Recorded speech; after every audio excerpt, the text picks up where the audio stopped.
The Housing and Urban Development Department received some good news as the year closes. It achieved a clean financial audit opinion with no material weaknesses.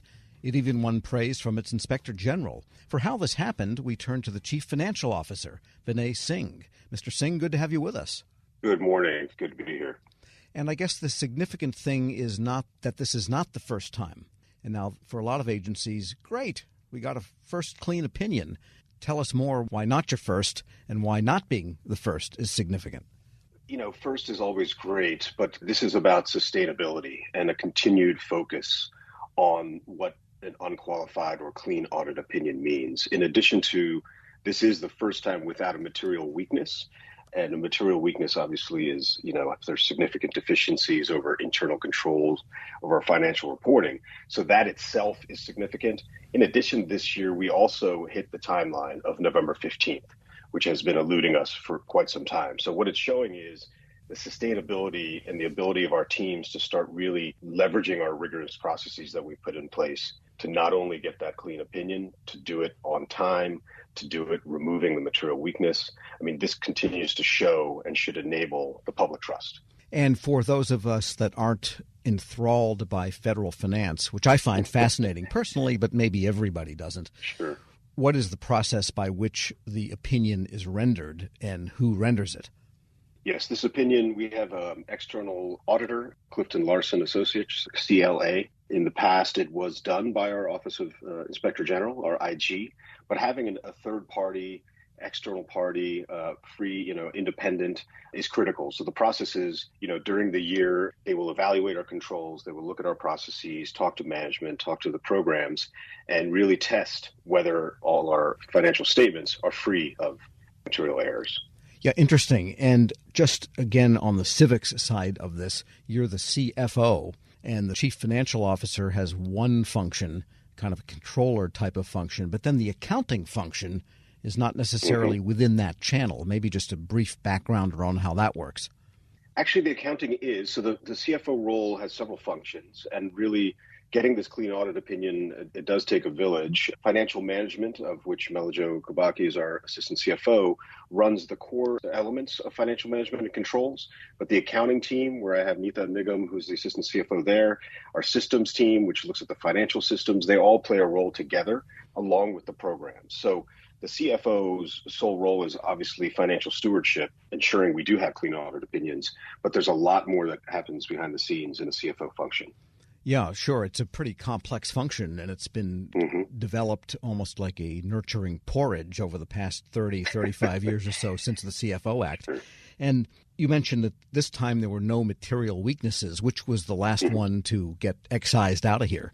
It was the validation of grant accruals, which was the last one, and that was across several programs. Well, that's a big one, though, because HUD is a major granting agency. And if you look across government, grants management is the object of a lot of oversight, a lot of IG, a lot of GAO, a lot of congressional concern over the years.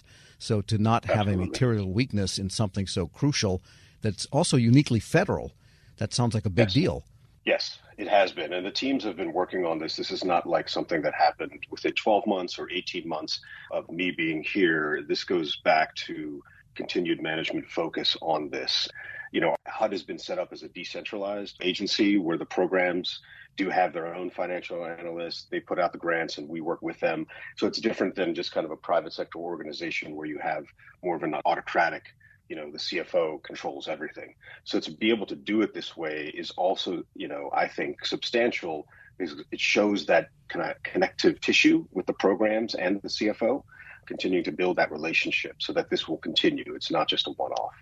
We're speaking with Vinay Singh. He is the Chief Financial Officer at Housing and Urban Development.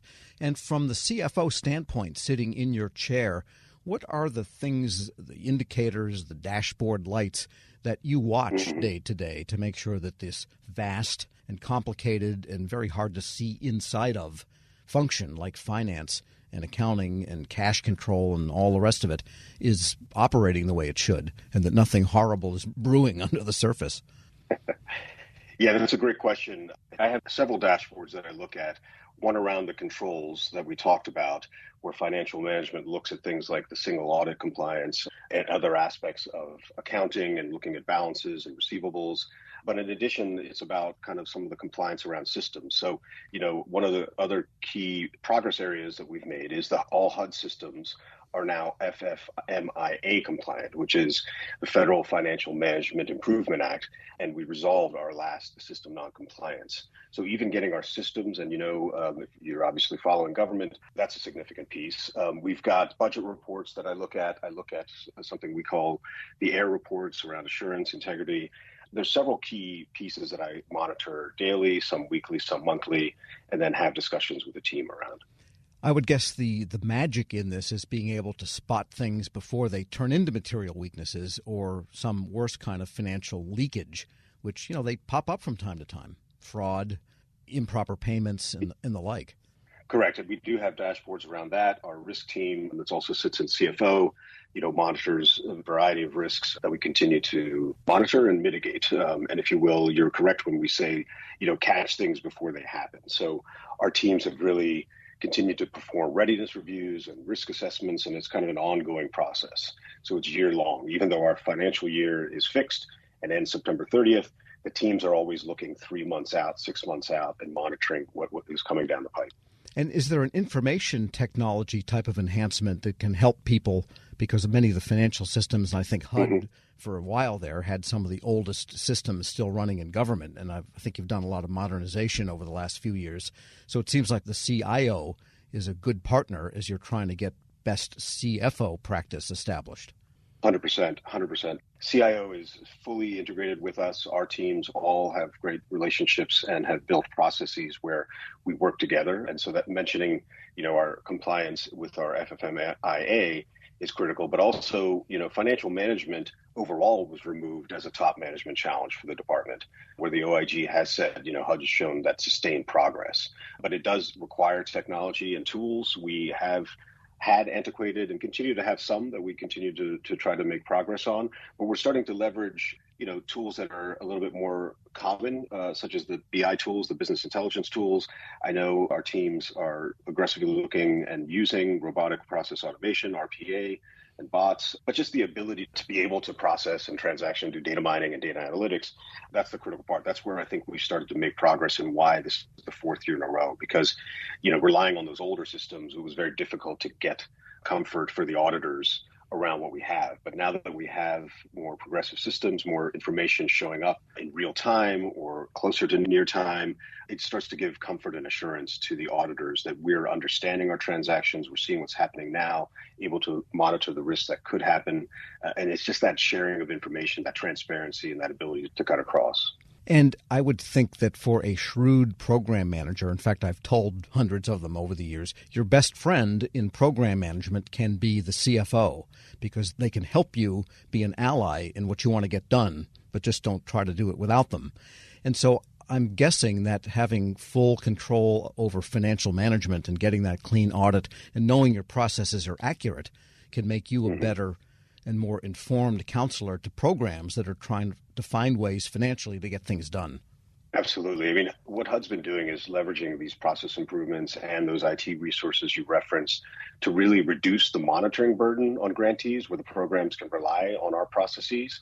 And that reduces a lot of the manual efforts on many sides and increases that data integrity. So we use, obviously, as you said, technology and innovation to connect, analyze, visualize data. And that just lets our offices prioritize where the weak spots are. So now it's not just everything's on fire. We really are able to take a step back, understand where those weak spots are, and focus our efforts on strengthening the high-risk controls. And when you go to the Hill, you probably have a lot more credibility as an agency. Yeah, I think so. I believe so. And I think that's what, coming back to what I started with on public trust, I mean, that's what I try to instill in a lot of folks that don't understand, that are not non-CFO, right? The program offices and others. Why is this so important? I mean, a lot of this is compliance, and, a lot of folks push back and say, why are we doing so much? There's so much else to do. But I try to convey the essence of the mission is If we're able to give you that clean audit opinion, that public trust is improved, the Hill and other stakeholders believe that we are able to have good financial stewardship of the monies and make improvements on our mission. And so therefore, yes, it's a circle, it's a life cycle, and it continues. And just briefly, your own background to come to CFO, because you sound passionate about this type of work. Absolutely. I mean, I